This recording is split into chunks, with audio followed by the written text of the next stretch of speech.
Hello there. Hi, Ben Dalton from Screen International.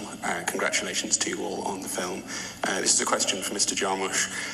Earlier this year, you were a signatory to a letter from Artists for Ceasefire regarding Gaza. Now, your film is being distributed by Mubi, which received some criticism from some quarters recently regarding its funding structure, which has links to Israel. What did you make of that, and have you spoken to Mubi about it? Yes, I have spoken to Mubi about it, and I have a very good relation with particularly Jason Rappel at Mubi, who called me immediately. He had not been aware when this relationship was made. My relationship with Mubi started much before that, and they were fantastic to work with on this film. I was, of course, disappointed and quite disconcerted by this relationship.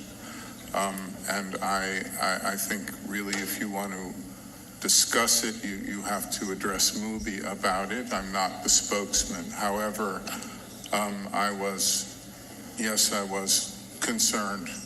I also have a distribution agreement with Mubi for certain territories, which I also had entered into before my knowledge of this. But having said that, on a personal level, I have to say I'm an independent filmmaker, and I have taken money from various sources to be able to realize my films. And I consider pretty much all corporate money is dirty money. And if you start analyzing each of these film companies and their financing structures, you're going to find a lot of nasty dirt. So it's all there. We could avoid it and not make films at all, but the films are what I choose to carry things I would like to say. So yes, I'm concerned, but I really, one thing I don't like is that, and you have not done this, but putting the onus of the explanation of this on us, the artists. It's not us, it's Mubi you must address concerning this. And not just Mubi, but other companies as well. May I also, sorry guys, I know, Jim, may I add to that?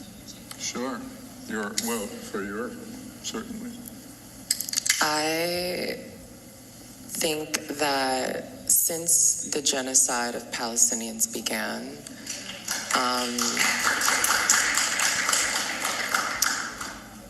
there has been an incredible amount of creative warfare and resource warfare behind the scenes. And the issue, I think, with the way that people are trying to figure out how do we work in a capacity that is ethical and is not enabling a systematic pipeline that funds these kinds of things to happen to people. I think the kind of due diligence that people are learning how to do is a developing process.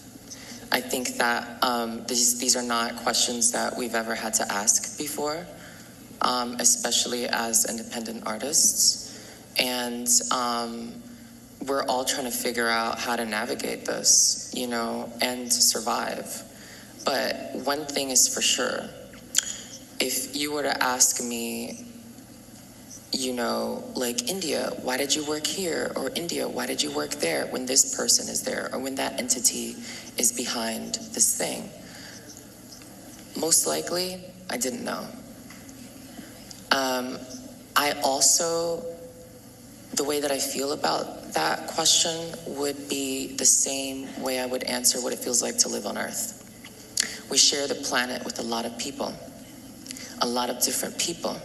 who believe different things and who behave in different ways toward others. We cannot always control the spaces that we are in when we are in company with those people. But my hope is that those people responsible for doing harm are more uncomfortable with the fact that they have to work with people who know that they're doing wrong, and that they stay away, and that they stop or change. And so in order for that discomfort to really land, the people that we create for have to amplify the pressure in that direction so that we, who are voices and who are artists and who speak to humanity, through the reflection of it, are able to continue work. We're able to continue to resource ourselves so that we can have a platform to amplify the messages that we need. And so it's really important that we have the support of our audience to understand how to zero into the powers responsible, not the people who are trying to be of service. I think we have the question right there.